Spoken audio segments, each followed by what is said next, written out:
to another powerful episode of Mind Over Masculinity, the podcast where real conversations meet the resilience. I'm your host, Vivek, and today we are diving into a topic that blends precision, perfection, uh, purpose, and the perception as well. So, how to manage mental health in business as a business owner and service provider in the wellness and cosmetic retail space. So, dear listeners, our guest today is someone who's redefining what leadership and care can look like in this fast paced industry. So, please welcome Dr. Vivek Iranki. So, welcome to the show. Good evening, Avik. Thank you very much for having me on. Amazing, amazing. So, dear listeners, before we delve deep into the discussion, I'll quickly like to introduce you with Dr. Vivek. So, Dr. Vivek is the CEO of Cosmetic, so which is Cosmetiquue. So which is Australia's first accredited cosmetic clinic. So under his leadership, Cosmetic has expanded to nearly 20 clinics nationwide and launched a franchisee program empowering nurses and clinicians to become business owners and built a model that balances both aesthetic excellence and also the emotional intelligence as well. So, today we are peeling back the polished surface to talk not just about the beauty, but about the mindset, the pressure, the purpose behind building in the beauty industry. So, wait, let's get started. Welcome to the show again. Thank you. Thank you for having me on. Amazing. So Dr. Vivek, like in the world of aesthetics, right? So people are often chasing the perfection. And I imagine that pressure extends to business owners and to service providers too. So how do you personally manage the mental load that comes with the maintaining um, both beauty and the business standards? The sector that I'm in, which is the cosmetic sector, which is in the intersection of obviously the aesthetic industry as well as the healthcare industry, is in a unique intersection where mental wellness is very important. And the reason I say that is because, in terms of patients coming in, before we do any treatments on them, we need to screen them for any mental health issues, as well as any body dysmorphic disorders, to make sure that we only treat patients who are not suffering from any other underlying mental health ailments. But if you combine that with the stresses are involved in healthcare sector, obviously the healthcare sector is a high stress environment, and doctors and nurses within the sector are exposed to higher stresses than in other industries. And that's why it's a very unique position to be in terms of managing mental health. And which is why mental health is something that we always look at front and center, both in terms of mental well-being among staff and mental well-being among patients as well. Exactly. I totally agree on this. Yeah, definitely. So, um, do you think that the constant pursuit of external perfection can sometimes distort how professionals in this space perceive their own worth or maybe the success? Well, people are a result of what they're exposed to. And if you look at what the young people nowadays are exposed to, and that involves healthcare professionals, nurses as well, they're exposed to a barrage of stimuli from social media. So social media portrays a sense of reality in a way that is unattainable by the majority, or is heavily filtered so that you only see the good and not the bad. And the problem with that is, when people look at that not as entertainment, but look at that as a litmus test against which they're comparing their life to, it adds as a mental stressor in their life. And especially in our industry, which is very much social media driven. So the cosmetic and the aesthetic industry, and even the fashion industry, for example, wouldn't be where it is today if it wasn't for social media. These are obvious stressors that we need to be very mindful of. And especially when it comes to social media, we are very mindful that the images that we put out do not portray a sense of a fantasy, but rather it's based on reality. So yeah, absolutely. There's absolutely a lot of stresses in this industry that are otherwise absent in other industries. Totally agree.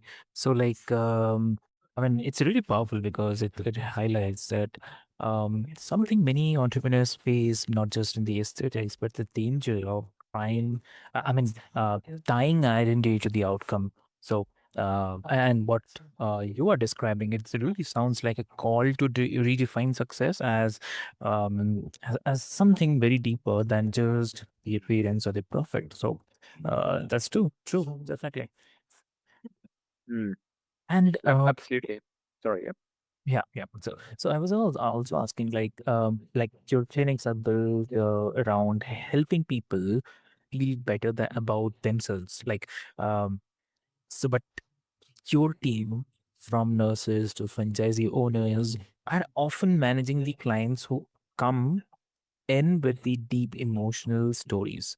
So, how do you support your staff's mental and the emotional well-being while also they are helping others transform theirs as well? I mean, if you can share. Yeah, so we actually have a quite a robust mental health program within our company. So all staff receive training about identifying their mental stressors.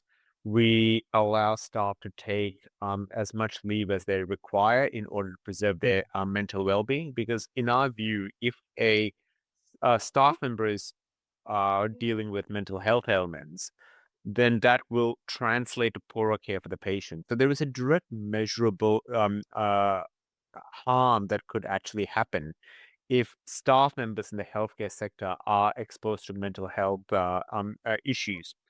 And as a result, we prioritize mental health quite a lot. And that also extends to our franchise partners as well. I mean, the franchise partners effectively deal with the same stressors that the frontline staff deal with.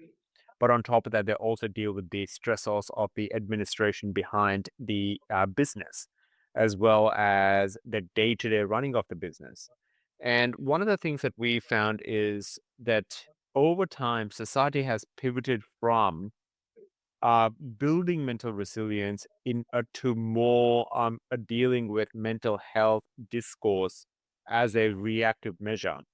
And so we place more and more emphasis behind mental health resilience because what we find is mental health resilience actually builds capacity, which means that our franchise partners and our nurses and our doctors are able to deal with the ups and downs of the day-to-day dealings of their work, whether it be dealing with a patient, whether it be dealing with a stressful situation, much better than somebody who looks at mental health from a reactive perspective.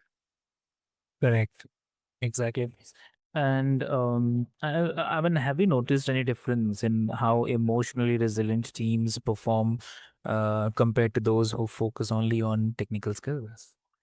I've absolutely seen a difference in that actually, because what happens, especially in the healthcare or any sector, is you're going to have the ups and downs. And what we find about people who have deep mental health resilience is that Yes. they actually do not react to the situation as a why me, but they react to the situation as a what now, right? So resilience builds a frame of mind that focuses on the solution. So you find that people who have mental health resilience are often able to jump from a problem to another problem to another problem by solving the problems as a solution based outcome. And that is why mental health resilience is actually very important. Agree. Totally agree. I mean, I love this perspective because it reinforces the idea that emotional intelligence is not a kind of soft skill in the business or the healthcare, but it's definitely the core competency that drives both the retention and results. So, Correct. definitely should have. And like we often hear this word, and especially these days, we often hear this word burnout, right? So, like, Cosmetic has grown rapidly across Australia, so which is definitely incredible. But scaling at that pace can, I believe, I mean, can easily lead to burnout. So, what personal practices or maybe the leadership habits help you stay grounded while also building something this ambitious? I mean, me personally, if you look at my journey from the start, in my professional life, I'm probably one of the last people from the older generation that where the word mental health did not exist in the vernacular. Right. So when I was a junior doctor working in the hospitals, it wasn't uncommon for junior doctors to work 100 hours a week. Pretty much you live, breathe, and stay at the hospital.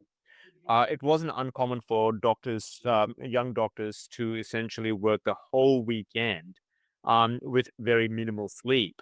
And these are things that are changing. And even though we look at that now and say, well, that sounds horrible. I mean, no one should be working that much, or that can't be good for your mental health. What I actually find is that actually builds discipline and that builds resilience as well. So I look at mental health not as a lever that is a binary yes or no. I look at Mhm. it more as a muscle. So if you look at somebody, I mean, I'm coming up with old fashioned examples here, like Arnold Schwarzenegger. His biceps are significantly bigger than mine because he works out that muscle a lot more than I do, and which makes it a lot more resilient. And I see mental health in the same perspective. And which is why when I then have to deal with whatever happens during the day, it's something that falls well within my bandwidth that it doesn't overwhelm me. Is simply because I've had the benefit of dealing with and building up resilience over time. Agree. Absolutely agree. Yeah. And like when you see the signs of burnout, like whether in yourself or your team, what's the first intervention that you put in place? I mean, in terms of when I see burnout with team members, I essentially always, well, I mean, because we are a healthcare company, we have to approach everything from a patient safety first. So when I see burnouts in staff members, I often tell them to we give them time off enough to regenerate themselves. We always do check-ins to make sure that they're progressing and tracking well. We give them mechanisms by which they can identify burnout, so that the burnout itself isn't identified by an external person, but they themselves are able to pick up on that. And we create a safe environment where people can say, hey, listen, I think I'll benefit from a day off here, or a few days off, or a week off. So we create that environment, and we do that because we think it's in the patient's best interest. A healthy, a happy doctor is always better for the patient's outcomes.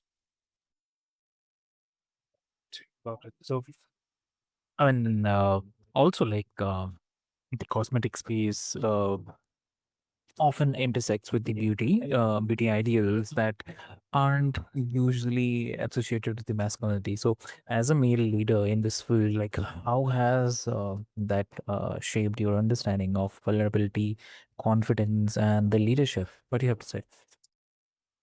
I actually think that worked out to our strength, and the reason being is this is a very particularly feminine field. So the 98% of our patients are females.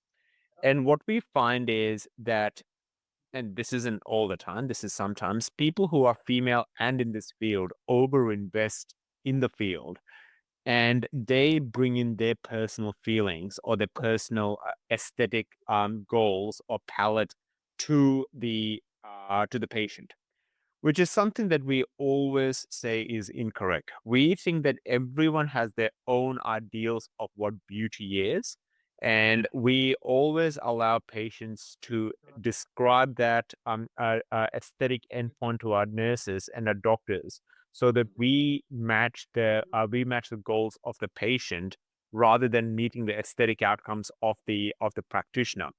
And I think one of our biggest strengths in terms of getting that into the culture from the get-go is because being a male, I do approach this more from a scientific perspective rather than an aesthetic perspective. So I think overall that actually worked out to our strengths. That's true. Yep. And so, have you ever faced the stereotypes or the internal conflicts also, like about balancing the strength with empathy in this role? Um, I mean, you always deal with strength and empathy at the same time, and I think a lot of the time empathy comes from a position of strength. So when you are strong, when you are mentally resilient, when you are grounded, you are able to empathize with the perspective of the other person. It's usually when somebody's burnt out, then you find that empathy itself is eroded. So this is why we always revert back to being looking out for our practitioners and making sure that their mental health is preserved. But in terms of ensuring that um uh ensuring that wellness is preserved, there's a lot of steps that people can take to build mental resilience. I mean, discipline is a very good example. You'll usually find that people who have a predictable schedule, people who eat healthy, are people with greater mental resilience. And the same goes with physical conditioning as well. The people who go to the gym on a regular basis, I mean, they don't need to be bodybuilders, but people who have a routine, it builds mental resilience. So there's a lot of day-to-day physical things that can be done that builds mental resilience above and beyond controlled exposure to stresses that I was explaining earlier. So, like, I mean, definitely it's a honest take. I mean, I think your story normalizes something men rarely talk about, and that mental health is not a kind of weakness, but it's a sign of self awareness and the discipline as well. So, especially in industries that value control and the image. So, yeah. Yeah, And I think it's very important for yeah. men to actually embrace that. I think it is very important for men to actually look at mental health not as a crutch or not as a why me, but as a focus on solution. I mean, if you look at it historically, if you look at Yeah. historical masculine figures who have achieved great things, they've done that in the middle of what everyone else would find extremely stressful. So if you look at Winston Churchill, for example, he Correct. literally maintained a whole nation's morale through the entirety of World War II, consistently when his city was being bombarded and bombed by Germans. And he wouldn't have been able to do that unless he had resilience. I mean, the same thing with Edmund Hillary. I mean, he was the first a fellow to conquer Mount Everest. I think it was in the 1950s. And in order to do that, an incredible amount of physical and psychological endurance would be needed. Same like I mean, even the movie, I think it's a Tom Hanks movie, isn't it? The Apollo 13. If you translate that to what happened in real life, you had a small number of people far, far away from Earth with a catastrophic failure, and they work together under very stressful situations to come back to Earth. So these kind of things can't happen if people focus on why me, but rather what now and the solutions, which can only come from resilience. So I'll also would love to take one of the contrary angles as well. Like some critics argue that the cosmetic industry fuels insecurity more than it heals it. So how do you reconcile that tension in your work?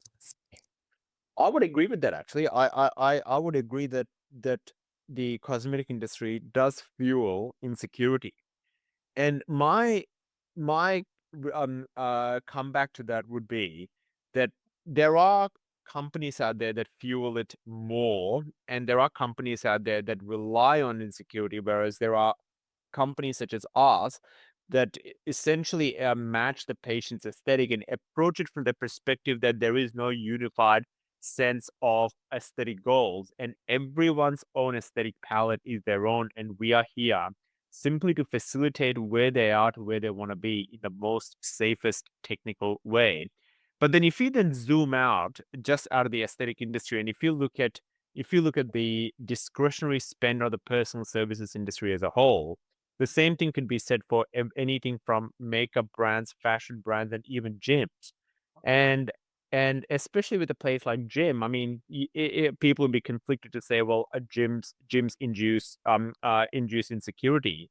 Correct, but gyms are also very important in terms of inducing self confidence, and that's exactly how we see ourselves: is that we induce self confidence rather than insecurity. Exactly. True. Exactly true. And I mean, Like, do you believe that it's possible to build confidence through the aesthetics, or is that confidence always an inside job? I think aesthetic treatments doesn't give you confidence. I think confidence allows you to have aesthetic treatments. Um, so the way I say, what I tell people is that your any problems that you have in life will not suddenly disappear or get better because you've had cosmetic treatments done. But people get cosmetic treatments because they want to invest in their self confidence. So that's what I always tell people. So yeah, it is a very unique position to be in because it is something that we need to keep consistently reminding patients. Exactly, I agree. Totally agree. Um, oh, that's the tension every conscious business leader must hold. I mean, the balance between scaling up and staying soul aligned. So that's really amazing. So Dr. Vivek, like, if you have to give any advice to the listeners today, so what that will be? What I would basically say is there's a tendency for people to embrace and celebrate mental illness by saying by coming out regularly with labels of mental illnesses. Now are obviously a lot of mental illness out there, and one would argue that that the first step in fixing it is to identify it. But then one wouldn't celebrate the fact that they have cardiovascular illness, or one wouldn't celebrate the fact that they have arthritic joints. So, in a similar way, rather than celebrating the fact that they've got a mental illness, I think people should focus on the solution, which is building mental resilience, which would be the same as a person with, say, for example, heart problems saying, "Well, I'm going to get fit so that my heart problems wouldn't manifest themselves." Or a person with, for example, joint pain saying, you know what, I'm going to lose weight so that my joints will not be arthritic or I won't get the pain associated with arthritis. In a similar way, rather than approaching this from a problem situation, people should approach it from a solutions based situation. And I think that's very important because the rates of mental illness, if you, especially in countries like America and the Western world, if you look at the rates, they've been going up quite sharply recently. And I think building up resilience is the solution here.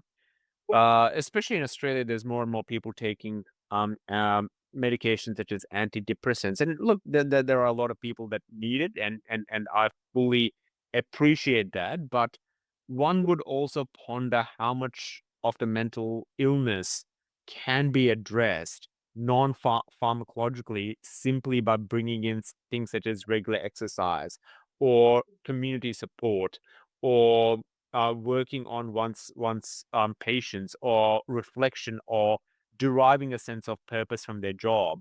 I think all of these things are equally as important. Exactly, it's equally I mean, important for this for sure. So, thank you, Dr. Vivek. This has been such a grounded and illuminating conversation, and it's not just about the business growth, but about the human growth. So, and also you have shown us that in the industries built on transformation, the most powerful change often happens. Behind the scenes and in the mindset, discipline, and empathy of the people who is leading it. So, for all the listeners, if you are building something that demands your heart, your time, and your sanity, remember this, that success is not about doing more, but it's all about being more present with why you started. So, thank you so much for tuning into Mind Over Masculinity, dear listeners. And if today's episode inspired you, share it with a friend, leave us a review, and continue the conversation that by following Healthy Mind by Avik and across the platforms. And before we move, Dr. Vivek, like if someone wants to connect with you, what the great medium to connect? Oh, absolutely. LinkedIn. I'm on LinkedIn, so they can look me up. My name is Vivek Iranki, so that's Vivek, and surname is Eranki. Um, Otherwise, I'm usually not on social media, which I think also helps with mental health.